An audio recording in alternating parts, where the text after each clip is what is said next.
സാറേ, നാളത്തെ ദിവസത്തിന് ഒരു പ്രത്യേകതയുണ്ട്.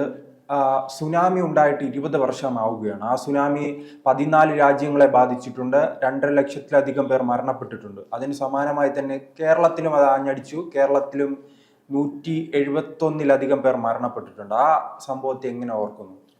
ശരിക്കും പറഞ്ഞാൽ നമ്മൾ സുനാമി എന്ന് പറഞ്ഞ് കേട്ടിട്ടുള്ളതല്ലാതെ സ്കൂളിലൊക്കെ പഠിച്ചിട്ടുള്ളതല്ല, നമ്മളൊന്നും കണ്ടിട്ടില്ല.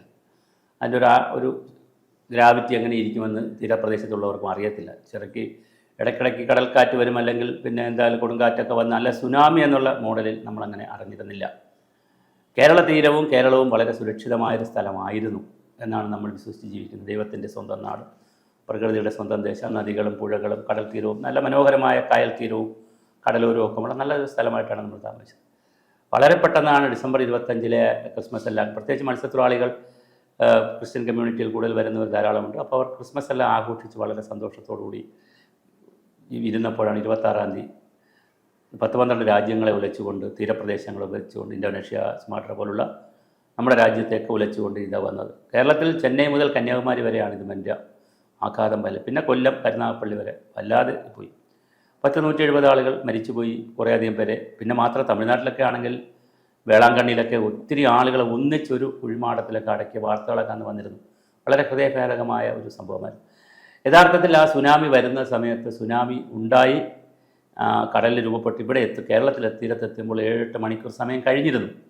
ആ 8 മണിക്കൂർ കൊണ്ട് ആവശ്യമായ മുന്നറിയിപ്പ് അന്ന് നമുക്ക് കൊടുക്കാൻ കഴിഞ്ഞിരുന്നില്ല. കാരണം അത് നാഷണൽ ഡിസാസ്റ്റർ മാനേജ്മെൻറ്റ് അതോറിറ്റി ഇല്ല. ഇതിന് ശേഷമാണ് സുനാമി വന്നതും കൂടി മനസ്സിലാക്കിയിട്ടാണ് നാഷണൽ ഡിസാസ്റ്റർ മാനേജ്മെൻറ്റ് അതോറിറ്റിയൊക്കെ ഉണ്ടാക്കിയത് ഗവൺമെൻറ് ഓഫ് ഇന്ത്യ എന്ന്. 2005-2004 ഇത് വരുന്നത്. 2005 ഉണ്ടാക്കി. ഇതിൻ്റെ പശ്ചാത്തലത്തിലാണ് ഉണ്ടാകുന്നത്. പിന്നെ ആഴക്കടലിനെ കുറിച്ച് പഠിക്കാനൊരു ഇൻസ്റ്റിറ്റ്യൂട്ട് ഉണ്ടാക്കി, ഒരു ഓഷൻ ഇൻസ്റ്റിറ്റ്യൂട്ട് ഉണ്ടാക്കി, ഹൈദരാബാദ് കേന്ദ്രമാക്കി. അങ്ങനെ ഒരുപാട് പ്രവർത്തനങ്ങൾ സുനാമി വന്നതിന് ശേഷം രാജ്യത്ത് മാറ്റം ഉണ്ടായിട്ടുണ്ട്. അങ്ങനെയാണ് നമ്മൾ ദുരന്ത നിവാരണ അതോറിറ്റിയൊക്കെ വരുന്നത്. അല്ലെങ്കിൽ അതില്ലായിരുന്നു, അങ്ങനത്തെ സംവിധാനം റവന്യൂ വകുപ്പിലേ ഉള്ളായിരുന്നു, അല്ലാതെ ഒരു വലിയ സംവിധാനമായിട്ടില്ലായിരുന്നു. പക്ഷേ വലിയ സംവിധാനം വന്ന സുനാമിക്ക് ശേഷമാണ്. അപ്പോൾ അതാണ് അതിന് കടൽ തീരത്ത് തീർച്ചയായിട്ടും വളരെ ഉയർന്നു വന്നിട്ടുള്ള പിന്നെ കടൽ തിരമാലകൾ. സുനാമി എന്ന് പറയുന്ന ഒരു കാര്യം കൂടെ മനസ്സിലാക്കുക. എല്ലാ നിമിഷവും നമ്മൾ ഈ സംസാരിക്കുന്ന സമയത്തും എല്ലാം സുനാമികൾ ഉണ്ടാവും. ഭൂമിയിൽ ആഴക്കടലിലാണ് ഉണ്ടാകുന്നുള്ളൂ, വളരെ ഉള്ളിലായിരിക്കും ഇത് ഉണ്ടാകുന്നത്. ആ കടലിൽ തന്നെ അത് മെയിൻറ്റെയിൻ ചെയ്തങ്ങ് പോകും. കരയിലോട്ട് വരുമ്പോഴാണ് നമുക്കിത് പ്രതിസന്ധി വരുന്നത്. അപ്പോൾ അഗ്നിപർവ്വതവും ഭൂകമ്പവും സുനാമിയും ഉരുൾപൊട്ടലൊന്നും ഇല്ലാത്തൊരു ലോകത്തെക്കുറിച്ച് നമ്മൾ ചിന്തിക്കുന്നത്. അതായത് ഭൂമിയുടെ ഒരു ഡൈനാമിക്സമാണ്. സൂര്യൻ്റെ പ്രകാശം വരുന്നു, കറങ്ങുന്നു, ചൂട് വരുന്നു, ചൂട് കുറേ തിരിച്ചു പോകുന്നു, വായുവുണ്ട്, കാറ്റുണ്ട്, പിന്നെ വെള്ളത്തിൻ്റെ സഞ്ചാരമുണ്ട്, ഇങ്ങനെ ഇതുള്ളതുകൊണ്ട് സ്വാഭാവികമായിട്ട് നമ്മുടെ മനുഷ്യ ശരീരത്തിൽ സംഭവിക്കും പോലെ തന്നെ ഈ പ്രോസസ്സ് ഭൂമിയിലുണ്ട്, ചലനമുണ്ട്. അതുകൊണ്ട് ഇത് ഇടയ്ക്കിടയ്ക്ക് കടലിലൊക്കെ ഉണ്ടാവും. കടലിലുണ്ടാകുന്ന ഭൂകമ്പങ്ങളെ നമ്മൾ സുനാമി എന്ന്, ജപ്പാൻ പേരാണ് സുനാമി. ഇസഡ് ആണ് തുടങ്ങുന്നത് തന്നെ, ഒരു ജപ്പാൻ പേരാണ്. സുനാമി എന്ന് പറയുന്നത് കടൽ തിരമാല എന്നുള്ള അർത്ഥമേ ഉള്ളൂ.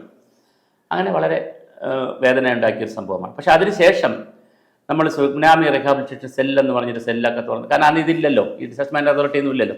തുടങ്ങി, സെക്രട്ടേറിയറ്റിനകത്ത് തുടങ്ങി, ഒരുപാട് നമ്മൾ പണമൊക്കെ ചിലവഴിച്ചു. പക്ഷേ ഇന്ന് തിരിഞ്ഞു നോക്കുമ്പോൾ, 20 വർഷം കഴിയുമ്പോൾ തിരിഞ്ഞു നോക്കുമ്പോൾ, ഇപ്പോഴും സുനാമിയിൽ നഷ്ടപ്പെട്ട 170-180 കുടുംബങ്ങളെ സമ്പൂർണ്ണമായി എന്ത് ചെയ്തിട്ടില്ല, പുനരധിവസിപ്പിച്ചിട്ടില്ല. ഇപ്പോഴും അവരുടെ പല പ്രശ്നങ്ങളും ഇങ്ങനെ തന്നെ നിൽക്കുകയാണ്. വീടുകൾ 20 വർഷമായപ്പോൾ പലതും അതിൻ്റെ കാലാവധി കഴിഞ്ഞതുപോലെയാണ്. കാരണം അത്ര ക്വാളിറ്റിയിലുള്ളതാണെന്ന് ചെയ്തത്. പിന്നെ സാനിറ്ററി സൗകര്യങ്ങൾ ചെയ്തു കൊടുത്തത്. പിന്നെ അത് മാത്രമല്ല, അന്ന് AGയുടെ റിപ്പോർട്ട് വന്നായിരുന്നു. ആ റിപ്പോർട്ട് ശരിക്കും ഞാൻ വായിച്ചായിരുന്നു. വളരെ സങ്കടമുണ്ടായ റിപ്പോർട്ടാണ്. അതായത് കോട്ടയത്തിൻ്റെയും പാലയുടെയും ഒക്കെ ഉൾവശത്ത് എന്ന് പറഞ്ഞാൽ തീരവുമായി യാതൊരു ബന്ധമില്ലാത്ത സ്ഥലത്ത് ഈ സുനാമിയുടെ പൈസ കൊണ്ടുപോയി ചിലവാക്കി, വകമാറ്റി. അപ്പോൾ ഗവൺമെൻറ് ചെയ്യുന്ന വലിയ വലിയ ദുരന്തമാണ്. ഗവൺമെൻറ്റാണ് ഏറ്റവും വലിയ ദുരന്തം. ഇപ്പോൾ വയനാടൊക്കെ കാണുന്നുണ്ടല്ലോ, എന്ത് ദുരന്തമാണ്. ഡിപ്പാർട്ട്മെൻറ്റുകൾ തമ്മിൽ ഏകോപനമില്ല, വലിയ വിഷയമാണത്. ഓരോ ഡിപ്പാർട്ട്മെൻറ്റുകൾ തമ്മിൽ അവർ പരസ്പരം സംസാരിക്കത്തില്ല. അവരവർക്ക് കിട്ടുന്ന പൈസ അവരെവിടെയെങ്കിലും കൊണ്ട് എന്തെങ്കിലും ചെയ്യാൻ ശ്രമിക്കും. അങ്ങനെ വ്യാപകമായ അഴിമതിയാണ് സുനാമിയുടെ ഫണ്ടിൽ നടന്നത് കേരളത്തിൽ. AGയുടെ റിപ്പോർട്ട് വന്നതിൻ്റെ ബേസിലാണ് ഞാനിത് പറയുന്നത്, അല്ലാതെ എൻ്റെ ഒരു ആക്ഷേപമോ ആരോപണമൊന്നുമല്ല. AGയുടെ റിപ്പോർട്ട് തന്നെ വന്നു, വകമാറ്റി ചിലവഴിക്കുക. ഞാൻ ആലപ്പാട് ഭാഗത്ത് അന്ന് ഈ പുനരധിവാസത്തിൻ്റെ ഭാഗമായി പോയിരുന്നു, ക്ലാസ് എടുക്കാനും ആളുകളും.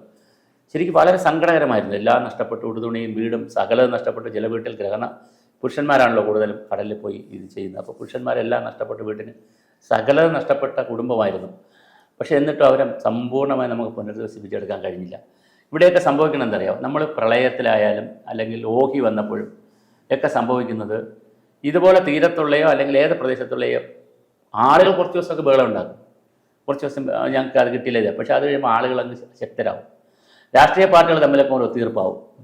ഉദ്യോഗസ്ഥന്മാരും രാഷ്ട്രീയ പാർട്ടികളും അവിടുത്തെ പ്രധാനപ്പെട്ട ആളുകൾ തമ്മിലൊക്കെ ഒരു ധാരണയിലേക്കായി അവർക്ക് എന്തെങ്കിലുമൊക്കെ കിട്ടുകയും ചെയ്യും. അപ്പോൾ ഈ ഉദ്യോഗസ്ഥന്മാർ ബുദ്ധിമാന്മാരാണ്. അവരെന്ന് വെച്ചാൽ എന്തെങ്കിലും ആനുകൂല്യം ഉണ്ടെങ്കിൽ ആർക്ക് കൊടുക്കും? അവിടുത്തെ പ്രഷർ ഗ്രൂപ്പിന് കൊടുക്കും. പ്രഷർ ഗ്രൂപ്പ് എന്ന് പറഞ്ഞാൽ അവിടുത്തെ പൊളിറ്റിക്കൽ ലീഡർഷിപ്പിൽ പ്രാദേശികം നിൽക്കുന്നവർ അവിടുത്തെ എന്ത് സംവിധാനമാണ് താഴെ ഉള്ളത് അവർക്ക് കൊടുക്കും ഈ പൈസ. എന്തെങ്കിലും ചെറിയ ആനുകൂല്യം കൊടുക്കും. അനർഹവനുമായിരിക്കും പലരും. അപ്പോൾ അവരെന്ത് ചെയ്യും? ബാക്കി ജനങ്ങളെ സംഘടിക്കാൻ സമ്മതിക്കത്തില്ല. നിശബ്ദരായ ജനങ്ങൾക്ക് സംഘടിക്കാൻ പറ്റില്ല. അങ്ങനെ സംഘടിപ്പിക്കണമെങ്കിൽ ഒരു നേതൃത്വമൊക്കെ ആവശ്യം. പക്ഷേ നേതൃത്വം നിൽക്കുന്ന ഒരു കാശൊക്കെ മേടിക്കും. അത്യാവശ്യം അഴിമതിയൊക്കെ നടത്തി പിന്നെ ഉദ്യോഗസ്ഥന്മാരാണെങ്കിൽ വെള്ളം അടിക്കാനൊക്കെ വിളിച്ചുകൊണ്ട് പോയി എവിടെയെങ്കിലും അങ്ങനെ പണം അനധികൃതമായിട്ട് ചിലവഴിക്കും. ഈ അനധികൃതമായി ചിലവഴിക്കുന്നതിൻ്റെ ഭാഗമായി യഥാർത്ഥ ആളിനെ കിട്ടത്തില്ല. അത് സുനാമി സംഭവിച്ചു. ഇപ്പോഴും റിപ്പോർട്ട് ഇന്ന് പത്രത്തിലും വന്നിട്ടുണ്ട്. അപ്പോൾ സുനാമി സംഭവിച്ചു. ഒരിക്കലും നമ്മൾ പ്രതീക്ഷിച്ചതല്ല. കടലിലുണ്ടാകുന്ന ഒരു പ്രോസസ്സാണ്. അത് കരയിലേക്ക് വന്നാണ് ഈ കൺഫ്യൂഷൻ അത്രയും ഉണ്ടാക്കിയത്. ഉയർന്ന തിരമാല വരുന്നു എന്നുള്ളതാണ്. ശക്തമായ തിരമാല വരും. അപ്പോൾ കാറ്റുണ്ടാവും, ചൂടുണ്ടാവും. പിന്നെ ഇതിന് വെള്ളത്തിന് ഒരുപാട് വെള്ളത്തിൻ്റെ ക്വാണ്ടിറ്റിയും ക്വാളിറ്റി എല്ലാം കൂടും. ഇങ്ങനെ വല്ല ക്വാളിറ്റി മീൻസ് അതിൻ്റെ പരിശുദ്ധി കൂടുമെന്നല്ല, ക്വാണ്ടിറ്റി കൂടുന്നതനുസരിച്ചുള്ള ഒരു വേറൊരു തരത്തിലേക്കുള്ളൊരു ഇത് വർദ്ധിക്കും. അപ്പോൾ അതെല്ലാം കൂടെ വന്നിട്ടാണ് കരയെ വിഴുങ്ങിപ്പോകുന്നത്. നമ്മുടെ ആലപ്പാട് ഭാഗത്തെ നല്ലൊരു ഭാഗം വിഴുങ്ങിപ്പോയായിരുന്നു. ഇത് കടലെടുത്ത് പോയായിരുന്നു. അപ്പോൾ സുനാമി ഉണ്ടാക്കിയിട്ടുള്ളൊരു ഓർമ്മ വളരെ വലുതാണ്. പ്രധാന പ്രശ്നം അതല്ല. ആ ആളുകളെ നമുക്ക് പുനരധിവസിപ്പിക്കാൻ, സമ്പൂർണ്ണമായി പുനരധിവസിപ്പിക്കാൻ ഇതുവരെ എന്ത് ചെയ്തിട്ടില്ല, കഴിഞ്ഞിട്ട് ഇപ്പോഴും ആ ദുഃഖം കിടക്കുകയാണ്. അവരിങ്ങനെ ദുഃഖിച്ച് കഴിയുന്നു. നമ്മൾ അത് മറന്നു. അല്ലെ ഇപ്പോൾ ഈ 20ാമത്തെ വർഷം ആയപ്പോൾ ഒരു വാർത്ത, അല്ലെങ്കിൽ നമ്മളിപ്പോൾ ചാനലിൽ ഒരു പരിപാടി ചെയ്യുന്നു, അല്ലെങ്കിൽ പത്രത്തിലൊരു വാർത്ത വരുന്നു എന്നതിനപ്പുറം ഇത് നമ്മൾ മലയാളി മറന്നു. ഇത് ഓരോ വിഷയത്തിലും അങ്ങനെ തന്നെയാണ്. പ്രളയം വന്നപ്പോഴും അങ്ങനെ തന്നെയാണ്. കുറേ ബഹളം ഉണ്ടാക്കി നമ്മൾ മറന്നു. പിന്നെ ഉരുൾപൊട്ടൽ ഇപ്പോൾ നടക്കുന്നു, അതും ഇങ്ങനെ തന്നെയാണ്. കുറേ ബഹളമൊക്കെ ഉണ്ടാകുന്നു. കുറച്ച് പേർക്ക് കിട്ടും, കുറച്ച് പേർക്ക് കിട്ടത്തില്ല. കിട്ടാത്തതിൽ പാവപ്പെട്ടവരുണ്ടെങ്കിൽ പിന്നെ അവർ നടക്കും. ഈ സുനാമിയിൽ നിന്ന് രക്ഷ തേടാൻ ഈ മുൻപ് നൽകുന്ന ജാഗ്രതാ നിർദ്ദേശം മാത്രമാണോ ഉപായം? ആ ജാഗ്രത നിർദ്ദേശമുണ്ട്. മാത്രമല്ല ഈ റീഹാബിലിറ്റേഷൻ സെൻ്ററുകളുണ്ട് പല സ്ഥലങ്ങളിൽ. ഇപ്പോൾ ഒഡീഷയിലൊക്കെ കാറ്റ് വരുമ്പോൾ റീഹാബിലിറ്റേഷൻ സെൻ്ററുണ്ട്. അപ്പോൾ ഇപ്പോൾ ഭൂകമ്പത്തിനൊക്കെ അങ്ങനെയാണ്. റീഹാബിലിറ്റേഷൻ സെൻ്ററിലേക്ക് അവർ മാറിയാൽ മതി. സുനാമി കൃത്യമായിട്ട് അറിയാൻ പറ്റുന്നൊരു സാധനമാണ്. അത് കൃത്യമായി മുന്നറിയിപ്പ് കൊടുക്കാൻ പറ്റും നമുക്ക്. കാരണം ഇത് മണിക്കൂറുകൾ എടുക്കും. കടലിൽ ഒരറ്റത്തുനിന്ന് കാറ്റല്ലേ, ഒരറ്റത്തുനിന്ന് പിടിച്ച് മറ്റൊരറ്റത്ത് പോയി സമയമെടുക്കും. അപ്പോൾ അതുകൊണ്ട് നമുക്കത് സുനാമി ശരിക്കും പറഞ്ഞാൽ അറിയിപ്പുണ്ട്. അതിന് വേറെ തമാശ പറയുന്നത്, ഇപ്പം അതേ റിട്ടയറുമായി, അതുകൊണ്ട് ഇപ്പം ഇതങ്ങനെ പറഞ്ഞുകൂടാ. എന്നാലും ഞാൻ പറയുന്നു, ബന്ധപ്പെട്ട ഉദ്യോഗസ്ഥൻ്റെ ഫോൺ തന്നെ അന്ന് ഇതായിരുന്നു ഓഫായിരുന്നു എന്നാണ് പറയുന്നത്. ഫോൺ വിളിച്ചിട്ട് കിട്ടിയില്ല എന്നാണ് പറയുന്നത്. അന്ന് ഈ മൊബൈലൊക്കെ ജസ്റ്റ് വരുന്ന കാലമാണ്. മൊബൈൽ വ്യാപകമൊന്നും ആയിട്ടില്ല, എല്ലാവരുടെ കയ്യിലൊന്നുമില്ല, വളരെ ജസ്റ്റ് വരുന്ന കാലമാണ്. അപ്പം ചിലരുടെ കയ്യിലൊക്കെ ഉള്ളൂ, അത്യാവശ്യം കാശുള്ളവരുടെ കയ്യിലൊക്കെ ഉള്ളൂ. വിളിച്ചിട്ട് പോലും ഫോൺ സ്വിച്ച് ഓഫ് ആയിരുന്നു. അപ്പോൾ ബന്ധപ്പെട്ട ആളുകൾ ആരും പ്രതീക്ഷിച്ചില്ല. ആരുടെയും കുറ്റമല്ല. അങ്ങനെ നമ്മൾ കണ്ട് പരിചയമില്ലാത്തൊരു സ്ഥലമല്ലേ. സുനാമി ഒന്നും ഇതുവരെ റിപ്പോർട്ട് ചെയ്തില്ലല്ലോ. അപ്പം എല്ലാവരും അങ്ങനെ ഒന്നും പ്രതീക്ഷിച്ചില്ല. പക്ഷെ അപ്രതീക്ഷിതമായിട്ട് ഇത് വന്നു. മുന്നറിയിപ്പ് കൊടുക്കാൻ പറ്റും, ആളുകളെ മാറ്റിപ്പാർപ്പിക്കാൻ പറ്റും. മാറ്റിപ്പാർപ്പിക്കുന്ന ഷെൽട്ടറുകൾ തന്നെ പണിയാറുണ്ട്. പക്ഷെ നമ്മുടെ തീരദേശത്തൊന്നും അങ്ങനെ ഷെൽട്ടർ നമ്മൾ കണ്ടിട്ടില്ല. ആളുകളെയൊക്കെ മാറ്റിപ്പാർപ്പിക്കാൻ ശരിക്കും അതൊക്കെ വേണ്ടതാണ്. കൊടുങ്കാറ്റ് വരുമ്പോൾ ഇപ്പോൾ ഒഡീഷയിലൊക്കെ ലക്ഷക്കണക്കിന് ആളുകളാണ് അവർ മാറ്റിപ്പാർപ്പിക്കുന്നത്. അപ്പം നമുക്ക് അതേ മാർഗ്ഗമുള്ളൂ. നമുക്ക് ഒന്നുകിൽ തീരത്ത് താമസിക്കാതിരിക്കണം, അത് പറ്റത്തില്ലല്ലോ. അപ്പോൾ നമ്മൾ മത്സ്യത്തൊഴിലാളികളും അവരുടെ തൊഴിലും മറ്റു കാര്യങ്ങളും സംസ്കാരമായിട്ടൊക്കെ ബന്ധപ്പെട്ട് കിടക്കുന്നതാണ്.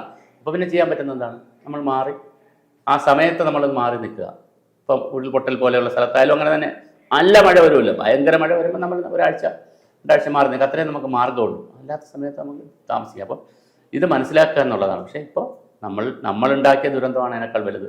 മനുഷ്യർ സൃഷ്ടിക്കുന്ന ഈ പോകുന്ന ആളുകളുടെ കുടുംബം എപ്പോഴും നിരാലംബരാണ്.